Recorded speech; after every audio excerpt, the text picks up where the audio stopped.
Très chers amis, bonjour et bienvenue sur la saga des jeux, aujourd'hui avec Axel. Et comme on l'avait si bien deviné la semaine passée, nous voilà avec une nouvelle preview, donc un nouveau héros pour Marvel Champions, alias Tatin Hulkling, ça avait déjà été dévoilé. Donc voilà, qui viendra avec Tigra dans la prochaine boîte, Civil War, qui est normalement prévue pour mi-septembre si je ne dis pas de bêtises.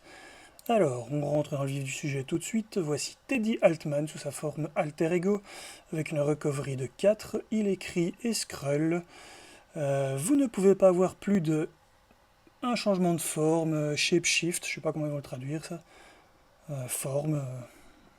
Donc une amélioration forme en jeu. Shape changer, donc ça c'est une action, changeur de forme de nouveau, changement de forme. Cherchez dans votre deck et votre pile de défauts, c'est très important, après une forme, une amélioration de forme et rajoutez-le à votre main, limité à une fois par round. Et heureusement, ai-je envie de dire. On va voir tout de suite pourquoi. Taille de main de 5, ça paraît un peu faible pour un alter ego, mais de nouveau vous allez voir pourquoi. Par contre 13 points de vie, c'est monstrueusement fort.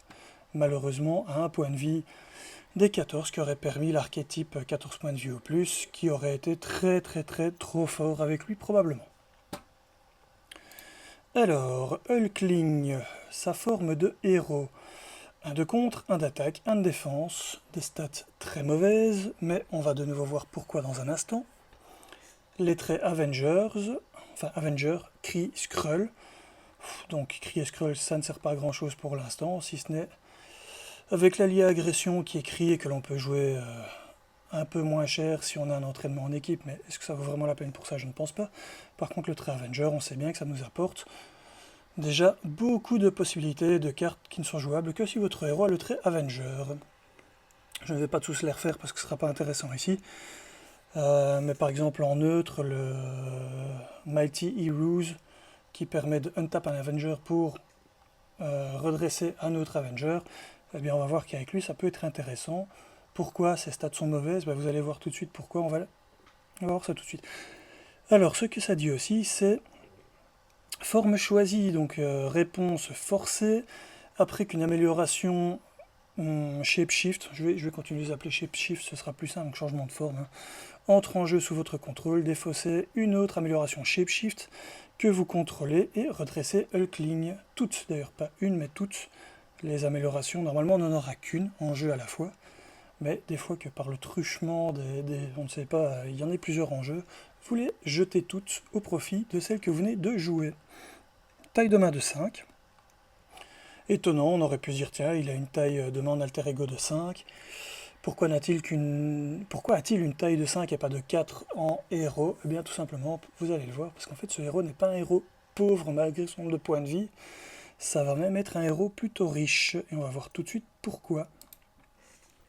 Voici la première amélioration, donc Shapeshift, qui est dans son deck, que pour rappel on peut aller chercher quand on est en alter ego, même si elle est dans la défausse, donc dans le deck ou la défausse. C'est donc une amélioration qui coûte 2, ce n'est pas gratuit, ce n'est pas non plus repris comme étant un changement de forme pour toutes les cartes qui nécessitent comme condition d'avoir changé de forme pour être jouable, donc ça vous oublie avec lui, ça ne fonctionne pas. Ce qu'on voit tout de suite, ce qui est très intéressant, c'est qu'il y a 2 icônes de ressources, et chacune des 4, parce qu'il y en a 4 améliorations Shapeshift, aura effectivement 2 icônes de ressources sur elle, ce qui signifie, pour rappel, la taille de main ici de 5 va être contrebalancée par le fait que systématiquement vous pourrez avoir une carte qui a 2 ressources et que vous pourrez aller chercher aussi bien dans votre deck que dans votre défausse.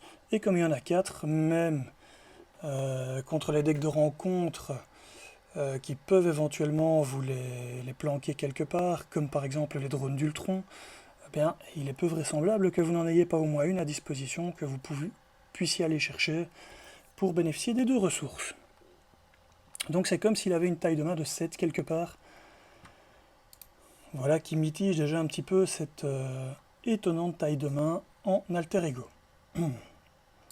Alors autre chose que l'on voit, c'est Hulkling va gagner plus d'attaque et plus 1 de défense. Donc ça modifie ses stats pour le faire passer de 1 à 1, comme on voit ici, à 3, 1, 2, ce qui signifie qu'il a autant d'attaque que Hulk, que le vrai Hulk.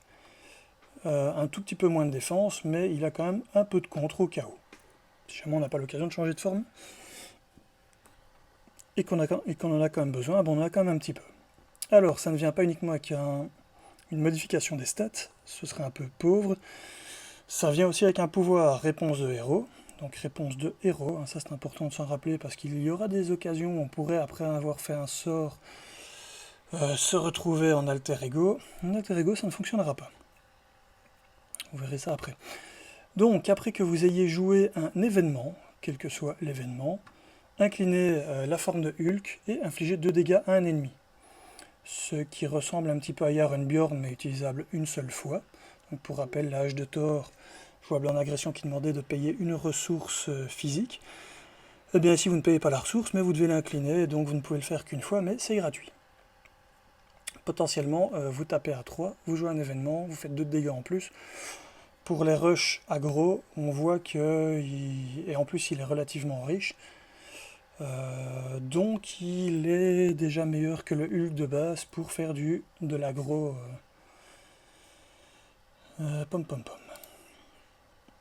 Alors, deuxième amélioration Shapeshift qui est présentée, la forme d'imitation qui va lui donner plus 2 de contre.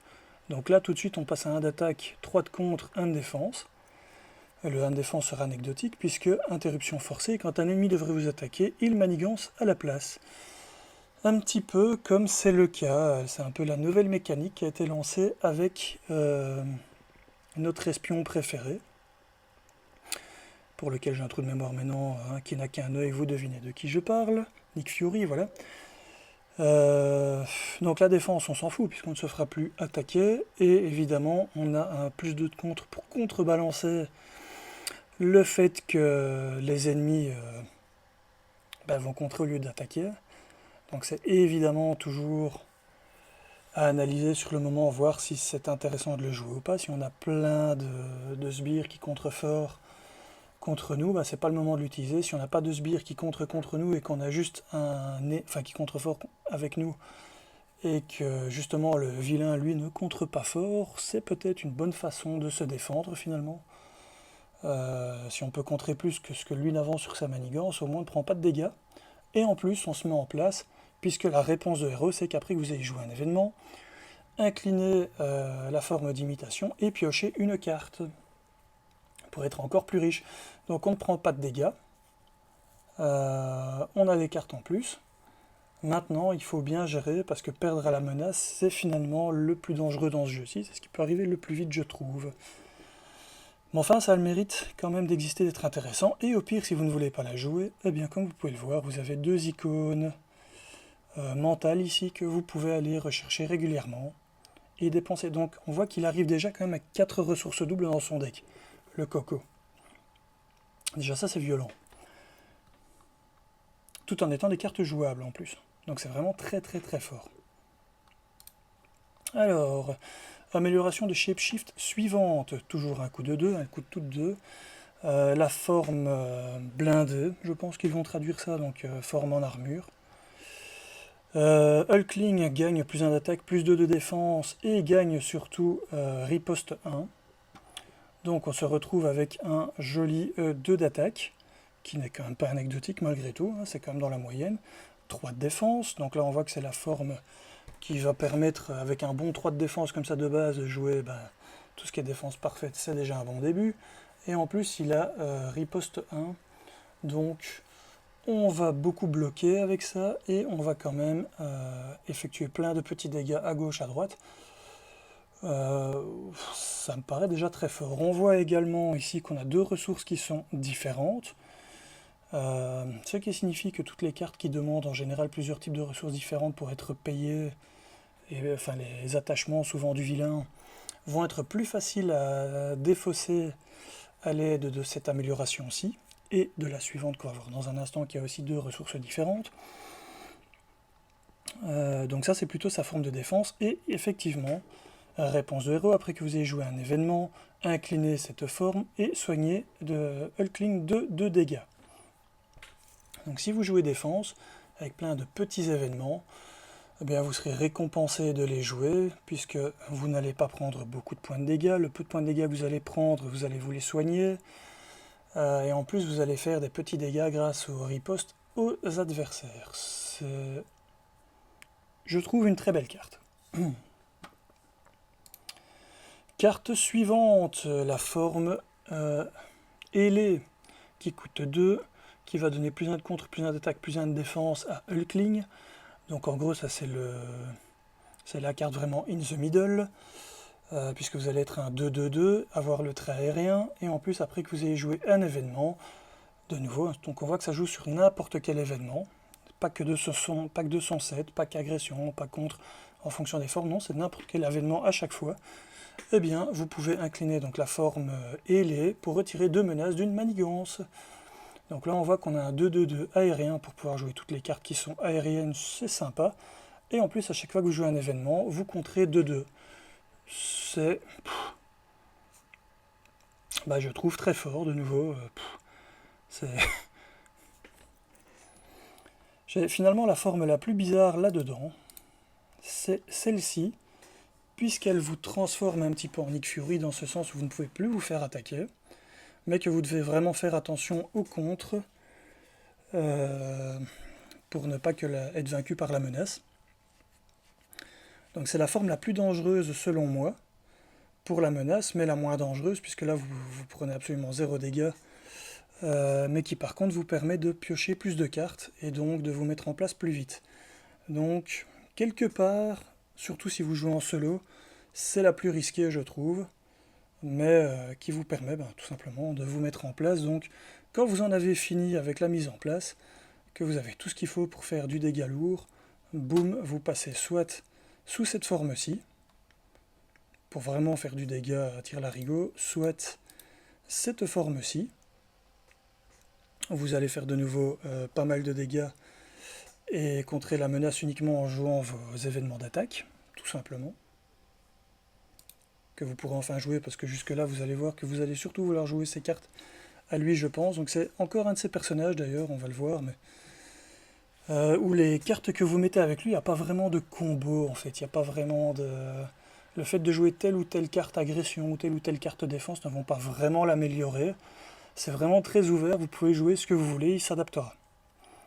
Et je pense que c'est suffisamment bien équilibré que pour que vous ne jouiez pas que ces cartes, peut-être au début pour la mise en place, mais après vous allez de toute façon être récompensé du fait de jouer les cartes événements, puisque la forme va vous récompenser à chaque fois. Donc, une fois que vous passerez en mode agression pour rush final, vous serez content de jouer toutes vos cartes rouges qui font du dégât pour bénéficier des effets, soit de pouvoir contrer avec les ailes, tout en faisant quand même du dégât, et en ayant quand même un petit 2 d'attaque ici ou 2 de défense au besoin. Donc voilà. Si vous voulez y aller vraiment en rush, vous avez beaucoup d'attaque. Dès que vous jouez un événement, vous faites encore plus d'attaque, de dommages, donc, et ça permet de gérer les petits sbires, etc. aussi, puisque ce n'est pas la même cible forcément. Donc c'est vraiment un personnage qui... Il n'y aura pas de bonne façon de le jouer, hein. C'est comme la situation de Scribe, il n'y a pas de bonne situation, de mauvaise situation. Tout ça dépend un petit peu de ce que la vie vous amène, des amis à qui vous pouvez parler et qui sont là, présents pour être l'opportunité, peut-être, je ne sais pas, pour un peu... Bref, je pars en sucette, mais vous avez compris le principe. Vous pourrez le jouer un peu n'importe comment, finalement ce sera pas mauvais. Alors, je n'avais pas fini l'explication sur la carte ici, je pense, si j'avais tout dit. Donc le fait qu'il a le trait aérien, ça c'est un peu une particularité quand même, c'est un peu la seule particularité qui ouvre un build. Bien différent, c'est que là vous pouvez rajouter toutes les cartes d'action, d'événements qui ont également le trait aérien. En fait c'est pour dire que vous pouvez jouer toutes les cartes événements de votre farde. Faites-vous plaisir, de toute façon ça vous donnera un bonus. Alors carte suivante, carte d'événement justement, qui coûte 2, qui s'appelle la frappe du changeur de forme, qui a donc les traits attaque et super pouvoir. Bon j'ai envie de dire comme d'habitude, hein, donc pas entraînement au combat, l'autre... la carte qui coûte 2 rouges, j'ai un trou de mémoire, mais qui permet de générer une ressource de physique pour les attaques, et évidemment intense concentration, déjà rien que ces 2 cartes là, Si vous les avez sur table, vous jouez votre événement gratuitement, comme d'habitude j'ai envie de dire. Action de héros, infligez 5 dégâts à un ennemi, donc déjà 2 pour 5, c'est très bon. Et redressez votre amélioration, changement de forme. Attention que tout ça se joue à la suite, puisque l'action d'attaque vous fait faire les 5 de dégâts et vous redresse l'amélioration. Donc pas question de dire, puisque c'est une réponse, par exemple celle-ci, si vous avez vraiment envie de faire beaucoup de dégâts, c'est une réponse, c'est pas une interruption. Donc vous allez jouer l'événement. Seulement après que l'événement aura été intégralement joué, vous pourrez l'incliner pour faire les 2 de dégâts. Donc idéalement, il faudrait avoir joué un événement auparavant pour pouvoir faire les 2 de dégâts et l'incliner. Ensuite, jouer le Shapeshifter Strike, donc la frappe du changeur de forme qui va faire 5 de dégâts et redresser une amélioration.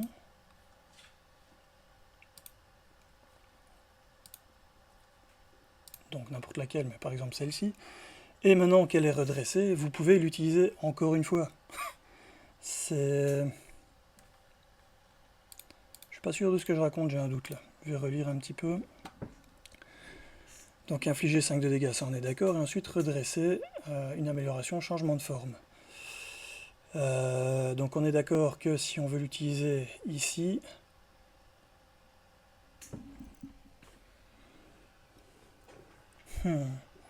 parce qu'il faut faire l'intégralité de ce que l'événement fait ici.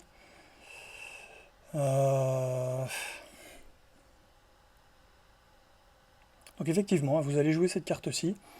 S'il est incliné, vous pourrez le redresser.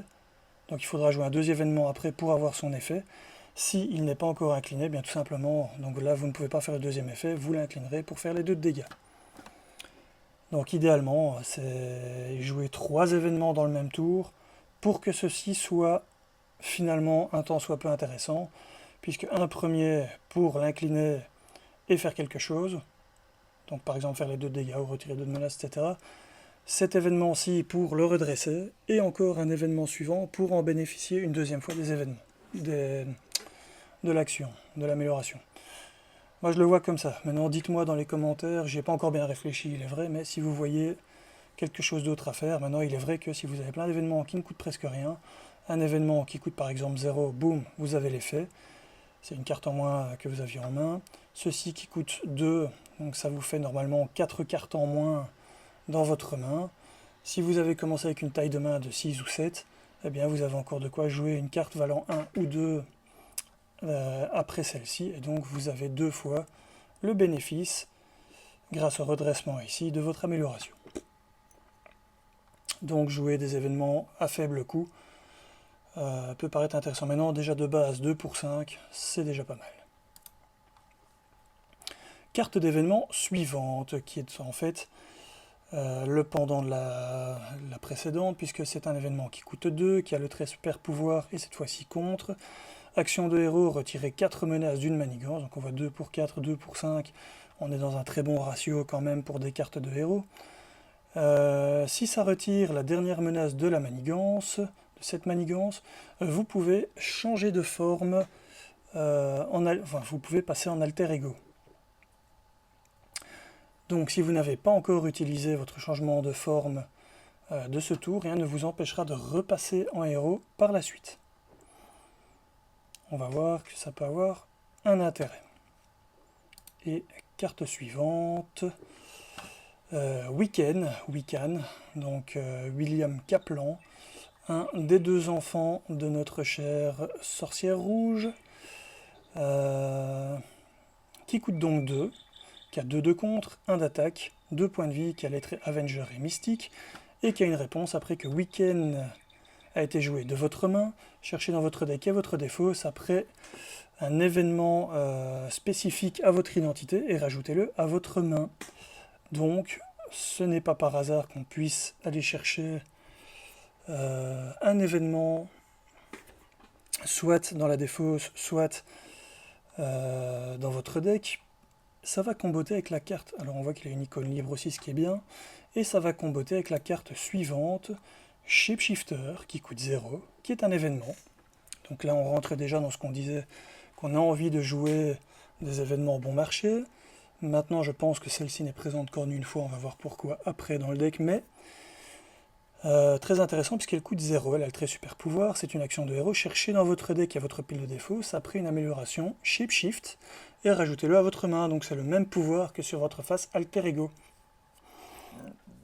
Donc potentiellement, on va rechercher celle-ci avec Wiccan. Donc en gros, on a payé 2, on joue Wiccan, on a cette carte-là en main, c'est déjà comme si on n'avait payé que 1. Et on va pouvoir aller chercher une des 4 formes amélioration Shapeshift à la place de celle-ci qu'on va pouvoir jouer tout de suite. Ce qui signifie que Wiccan est en jeu. Et à la place de la ressource qu'on a payée pour le mettre en jeu, on se retrouve avec une amélioration qui a 2 ressources. Donc Wiccan nous a coûté 0. C'est juste le Wiccan qui était dans notre main, qui est descendu de notre main. C'est cette carte, donc cette ressource effective cost qui est sortie de notre main, mais ça nous a coûté 0. Et en plus, on a fait un événement, ce qui permet d'incliner. Donc une de nos améliorations et faire son pouvoir, donc soit pour les 2 menaces, soit pour les 2 dégâts récupérés, soit pour une carte piochée, ce qui sera encore meilleur, puisque là c'est comme si Wiccan avait été joué intégralement gratuitement.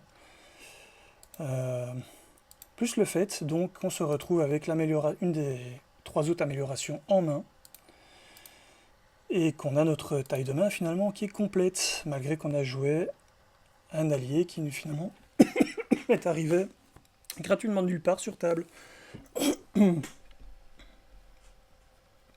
Pour peu qu'on ait joué, je zappe beaucoup qu'on ait joué cette carte-ci, Impersonation, donc prise de personnalité ou jeu de rôle, ou je sais pas comment incarnation, le fait de bien jouer un personnage. Incarnation, je crois que c'est un mot pas mal. Eh bien, tout simplement, donc, si vous l'avez en main, vous la jouez, vous repassez en alter ego, vous pouvez à nouveau aller chercher une amélioration parmi les 3 encore dispo, ce qui vous fait donc de nouveau 2 ressources en main, donc c'est comme si vous aviez joué cette carte-là de nouveau gratuitement. Et quand vous allez repasser en héros, donc là vous passez grâce à cette carte-ci en alter ego, vous allez rechercher la carte d'amélioration, vous récupérez donc par ce biais-là en quelque sorte de ressources et une carte que vous allez pouvoir jouer de nouveau de votre main éventuellement. Eh bien vous passez à nouveau en héros, vous jouez la carte et là vous bénéficiez du pouvoir de votre héros qui va être que vous pouvez vous redresser. Donc on voit qu'il y a moyen, avec un peu de ressources en main, avec un peu de chance, de faire des shenanigans quasi rien qu'avec son set à lui, qui vont faire des tours quand même assez explosifs, puisqu'il va faire plein d'actions, ce sera soit plein d'attaques, soit plein de contres, soit un bon mélange des deux, pourquoi pas. Et tout ça avec le fait que vous terminez malgré tout votre tour avec une nouvelle forme, pas mal de choses qui ont été retirées, et un allié qui aura contré éventuellement de 2 ou fait un petit point de dégâts pour retirer ici ou là, qui aura fait un ping pour retirer par exemple la tenace, et qui aura quand même encore l'occasion de bloquer pour vous. Donc ça, on voit qu'à partir du moment où vous l'avez lui en main, il y a moyen de faire énormément de choses, puisqu'on peut à chaque fois aller chercher aussi bien dans le deck de défausse, dans la défausse du deck de rencontre, que dans le deck de rencontre, que dans votre... je raconte n'importe quoi, dans votre deck joueur, ou dans votre défausse de cartes de joueur, vous pourrez le faire systématiquement, puisque ces cartes sont en jeu. En fait, la seule chose qui pourrait vous empêcher de les jouer, c'est qu'elles soient bloquées quelque part ailleurs dans le jeu, face retournée, comme par exemple avec un drone d'Ultron. Voilà, et ensuite on passe aux cartes d'aspect. Donc on voit qu'il va arriver avec l'aspect protection, mais ça on en reparlera un petit peu après. Et on va gentiment faire comme je fais d'habitude, aller voir un petit Excel que voici. Donc on voit que son allié a le numéro d'impression 30, bah oui, c'est le deuxième héros qui arrive avec son set préconstruit dans la boîte Civil War, donc fatalement on ne va pas avoir des numéros allant de 2 à X, mais de 30 à 40 ici. Et donc on voit tout d'abord qu'il a un allié, Wiccan, qui a le numéro 30. La carte 31, on ne la connaît pas, donc ça peut être un allié, ça peut être déjà une amélioration, probablement pas un événement, parce qu'on voit que les événements sont en dessous, mais ça pourrait être une magie, hein, donc une manigance annexe de joueur, ou éventuellement un soutien. Moi je pencherais plus pour le soutien quand il passe en alter ego, parce qu'ils aiment bien chez FFG en mettre au moins un pour te récompenser un petit peu de passer en alter ego, donc pourquoi pas. Alors ensuite on voit qu'on a les 4 améliorations qui font un petit peu sa mécanique, hein, donc le Wing Shape, Hulk Shape, Armored Shape et Imitation Shape. Donc la forme ailée, la forme de Hulk, la forme blindée ou la forme d'imitation. Donc là il y en a 4 différentes. Ensuite on a une carte ici, on ne sait pas ce que c'est. Est-ce déjà un événement en un exemplaire ou est-ce un soutien puisqu'il aurait 2 alliés? On ne sait jamais, c'est pas impossible. Peut-être un triangle amoureux, puisque pour rappel, Wiccan c'est son petit amoureux, donc ça pourrait être marrant qu'ils aient pensé à le faire, ça pourrait être assez drôle. Et ensuite on arrive dans les événements, donc le Shapeshifter Strike qu'on a vu, hein, donc 2 pour 5 de dégâts et qui redresse une des 4 améliorations ici. On voit que ce n'est intéressant réellement que si on a des événements qui coûtent 0 pour pouvoir jouer un événement qui coûte 0, puis le Shapeshifter Strike qui va redresser cette amélioration. Et je raconte n'importe quoi en fait. On n'a pas besoin de jouer un troisième événement puisque le Shapeshifter Strike le redresse. Et ensuite on est dans le cas de figure, c'est ça qui me semblait que je racontais des bêtises.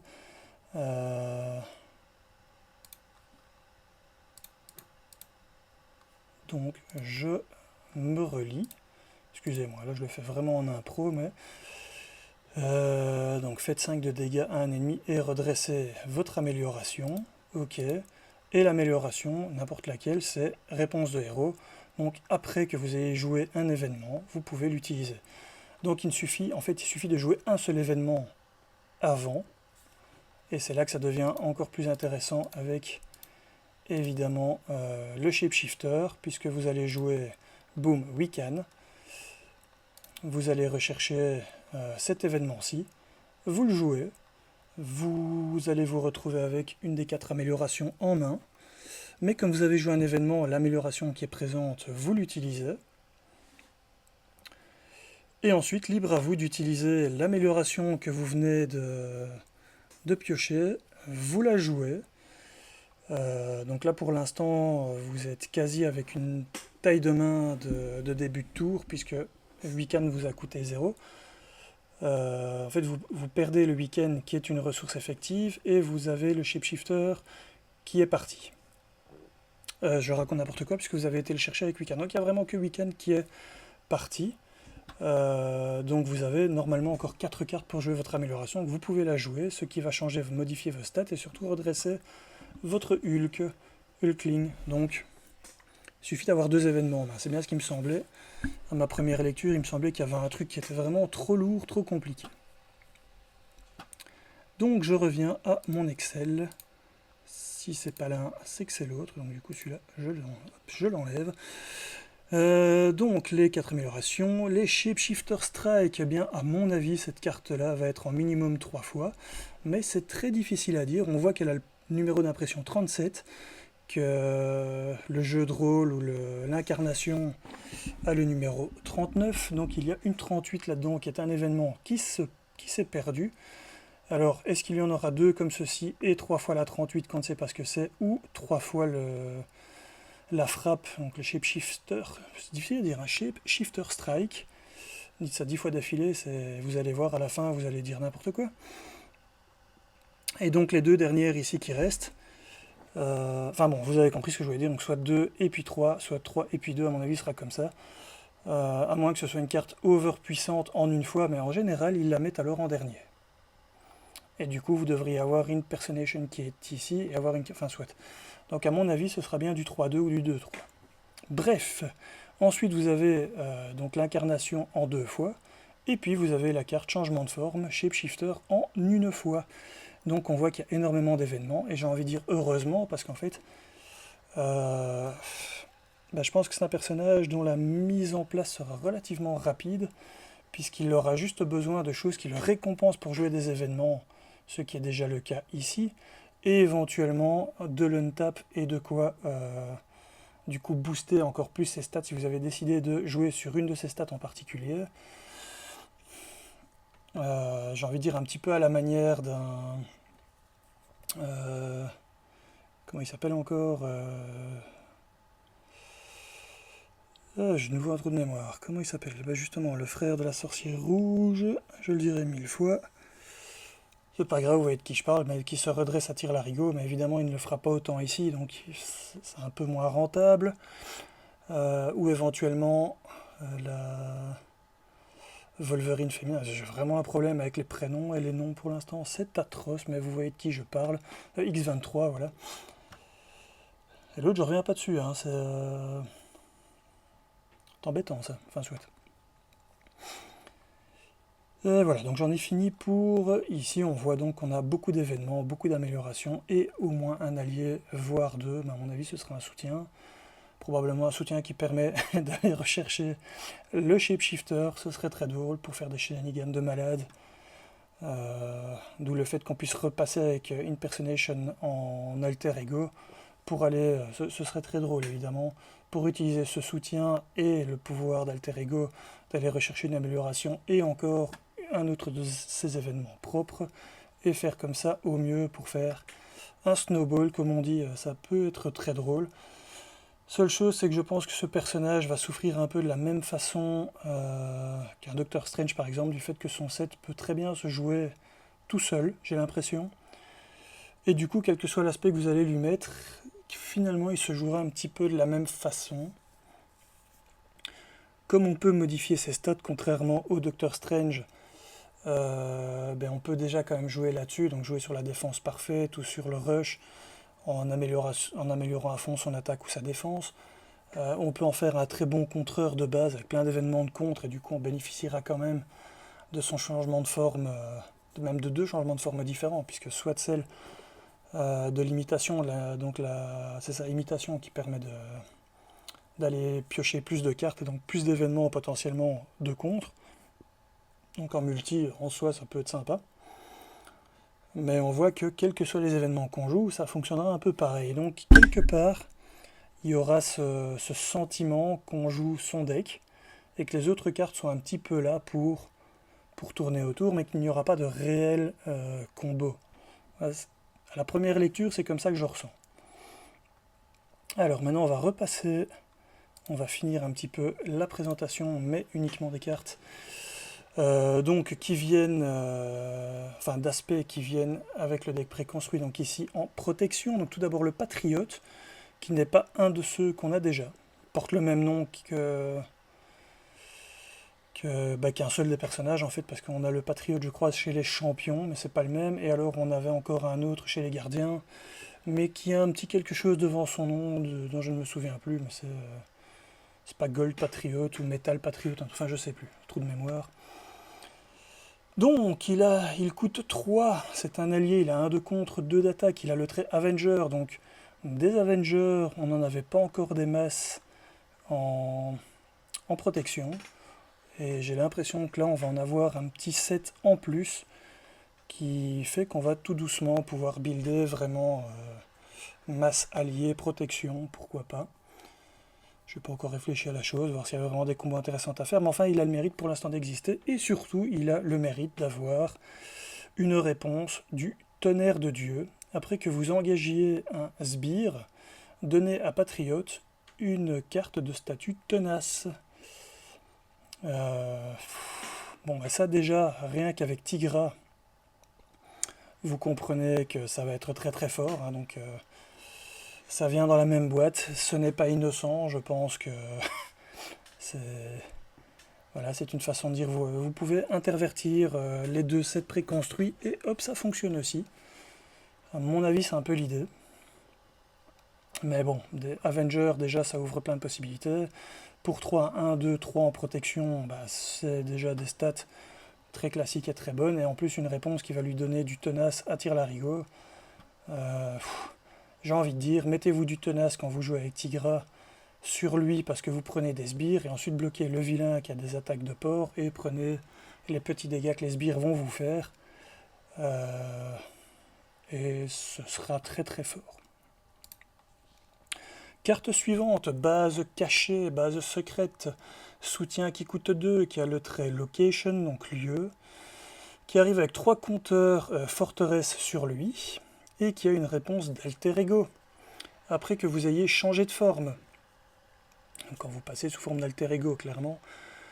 Incliner base secrète ou base cachée, on verra comment il le traduit, et retirer un compteur stronghold, donc forteresse, de ce soutien, et donner à votre identité une carte de statut tenace. Donc en gros, à chaque fois que vous passez en alter ego, boum, prenez une carte d'état tenace. Ça veut dire que quand vous repassez en héros, vous avez déjà un petit tour où vous faites taper dessus, j'ai envie de dire gratuit, vous êtes tranquille. Maintenant, première utilisation monstrueuse que je vois de cette carte, c'est avec un X-Men bien connu, qui adore les tenaces. Je vous laisse deviner. D'ailleurs, vous pouvez mettre, si vous êtes déjà arrivé jusqu'ici, dans les commentaires, son nom dans les commentaires. Comme ça, je verrai qui a suivi et si vous êtes un peu au fait des héros qui existent actuellement. Et donc, ce héros qui aime bien avoir des tenaces sur lui et qui gagne un tenace quand il passe en héros, eh bien, il aura déjà eu un tenace quand il est passé en alter ego. Donc, en gros, quand il arrive en héros, boum, il a 2 compteurs tenaces sur lui. Et ce qui lui permet d'utiliser sa mécanique de façon beaucoup plus efficace, ou ce qui lui permet tout simplement de tanker 2 tours tranquille, sans se poser de questions, les attaques du vilain. Ça, pour moi, c'est très fort.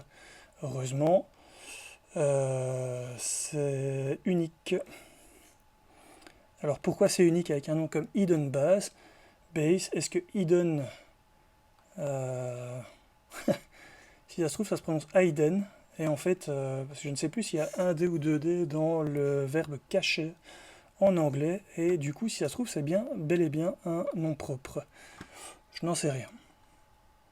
Carte suivante, Taunt. Je ne m'appesantis pas dessus, hein, c'est moquerie, je crois, si je ne dis pas de bêtises. Donc c'est la carte d'événement qui coûte 1 et qui fait que le vilain vous attaque et que vous ne pouvez pas bloquer avec autre chose que votre héros. Et ensuite, vous piochez 3 cartes. On l'a déjà eu, mais avec, il est vrai, cette fois-ci, au lieu d'être X-Men, c'est avec une petite image bien sympathique Avenger. Donc ça fait plaisir, on peut ressortir nos Avengers. Ensuite, I Can Do This All Day, je peux faire ça toute la journée, qui est un événement qui coûte 1, qui a le trait de défense, qui a Captain America sur lui, comme par hasard, alors que c'est exactement le même nom de pouvoir qu'avait le Captain America sur sa carte de héros. Tiens. Interruption de héros, défense. Quand un ennemi attaque, déclarez votre héros comme étant le défenseur sans l'incliner. Il est bien mis when an enemy attacks, quand un ennemi attaque, et non pas when an enemy attacks you. Donc vous pouvez, en payant 1, défendre pour un pote sans vous incliner. Ce qui coûte donc moins cher que l'amélioration verte qui fait la même chose, mais qui a la bonne idée, évidemment, d'être, une fois joué, de rester en jeu jusqu'au moment où vous pouvez, et encore je me demande si je dis pas une bêtise, il ne coûte pas que 1. Mais donc ça fait la même chose, en gros ça permet de bloquer sans vous incliner, ou dans le cas de l'autre, de vous redresser après avoir bloqué. Maintenant, évidemment, ce qui est intéressant dans ce deck-ci, c'est que c'est un événement. Donc, qui dit événement, dit usage des 4 cartes d'amélioration Shapeshifter.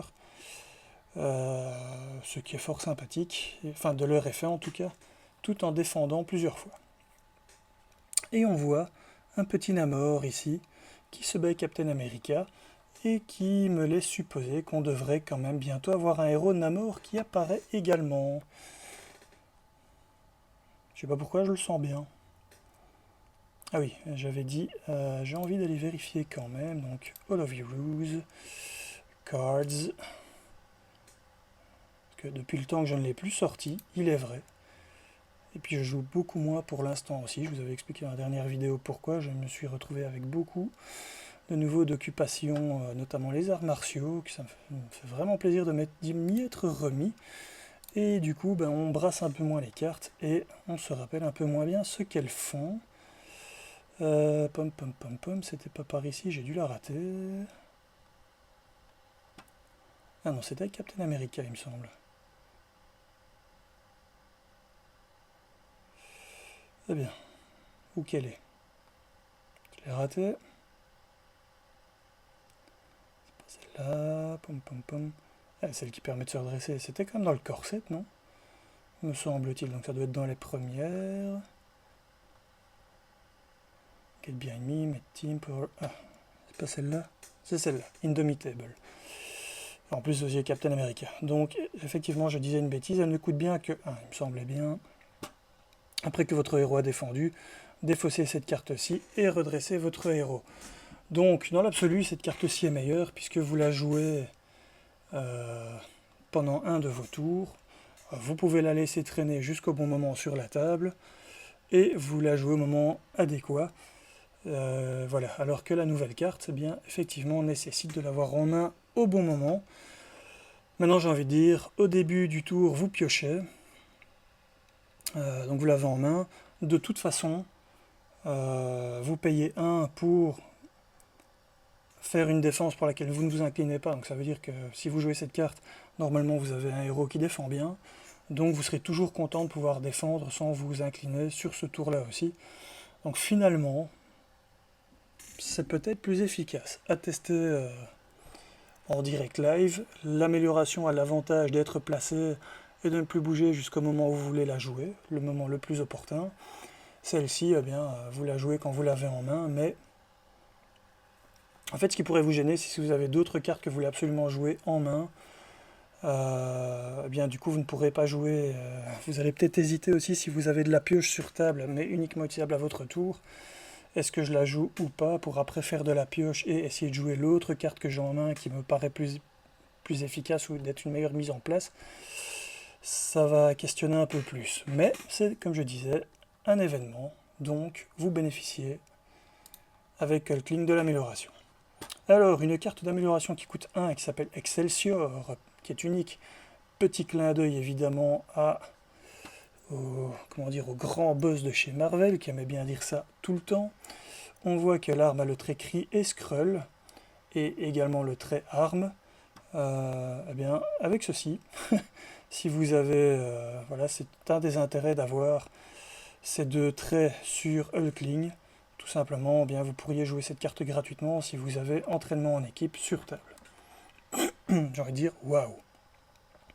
Mais c'est quand même, ça quand même, comme on dit toujours, l'avantage d'exister. Alors, cette carte a une réponse après que votre héros a défendu contre une attaque d'un ennemi, évidemment, pas d'un pote, ce serait un peu compliqué, je pense. Dépenser une ressource énergie et infliger 2 dégâts à un ennemi. Donc, on voit qu'il faut défendre et ensuite payer une ressource pour faire les 2 dégâts. Là où un certain allié, qui était justement ici, pouf, ne nécessitait uniquement d'avoir un ennemi qui initie une attaque contre vous, de payer la même dite ressource pour faire 2 dégâts, et on pouvait le faire plusieurs fois par tour puisqu'on n'inclinait pas Nova. Donc c'est moins bon que l'allié pour ça. Par contre, l'allié nécessite 4 pour sa mise en place, là où la nouvelle carte ne coûte que 1, voire 0 si vous jouez avec un Chris Skrull et entraînement en équipe, comme je le disais au préalable.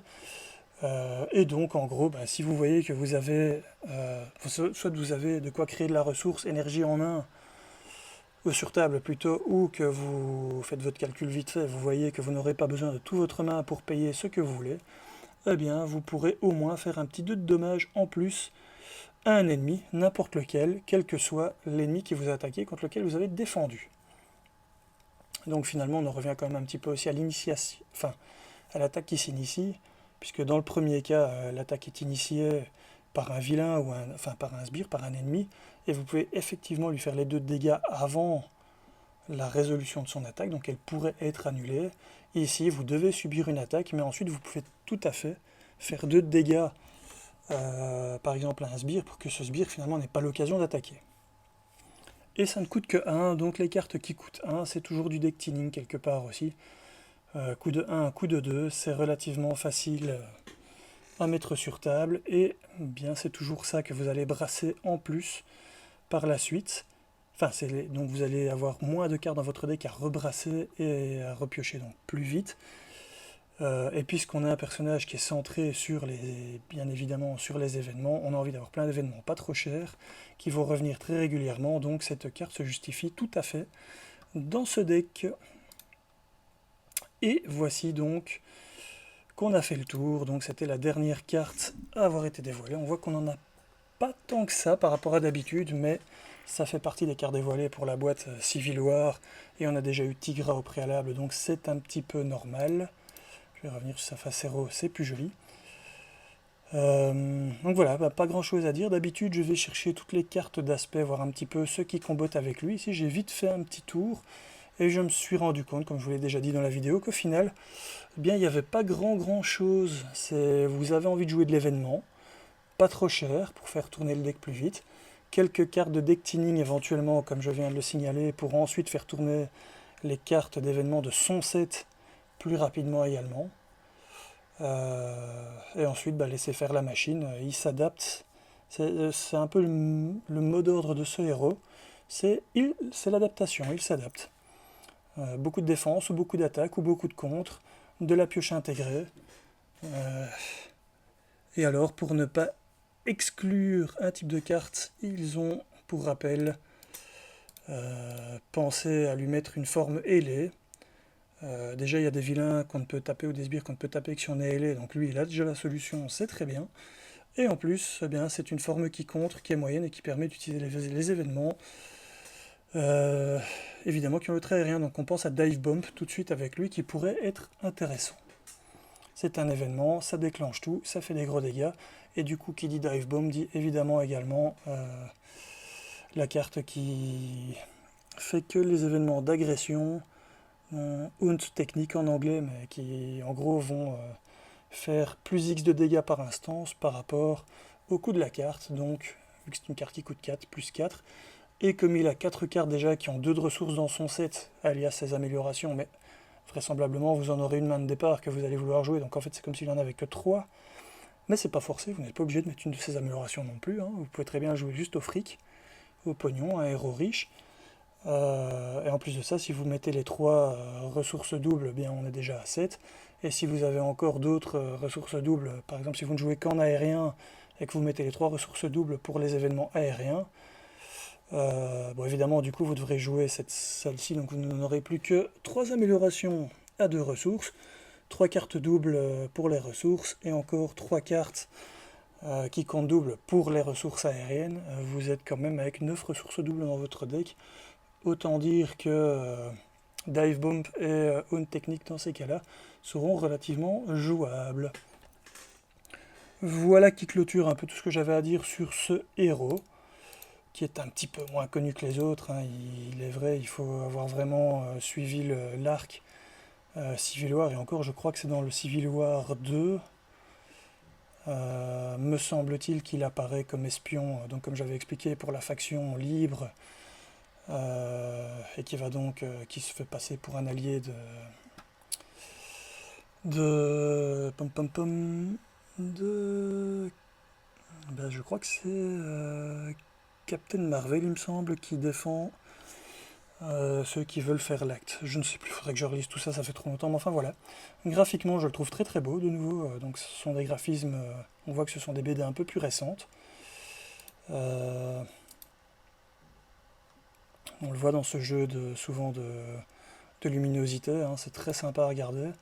Ça c'est déjà un chouïa plus un middle school, c'est pas les années l'or ou époque d'argent de la BD, c'est quand même plus récent, mais on voit que voilà, style fort finalement américain et style je trouve plus manga. Ça c'est vraiment les graphismes plus récents actuellement, on voit énormément de choses travaillées au PC avec ce genre d'éclaircissement, on va dire comme ça, et d'ombrage sur les... Très sympa à regarder, moi j'aime beaucoup.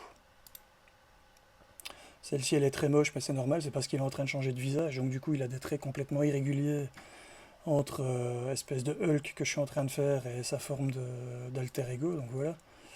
Le week-end est très joli aussi.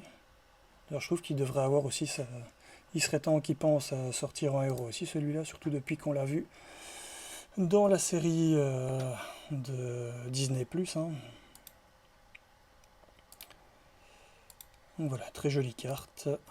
Hop, rien d'autre à dire. Voilà qui clôture donc cette preview. Merci à vous de m'avoir suivi jusqu'ici.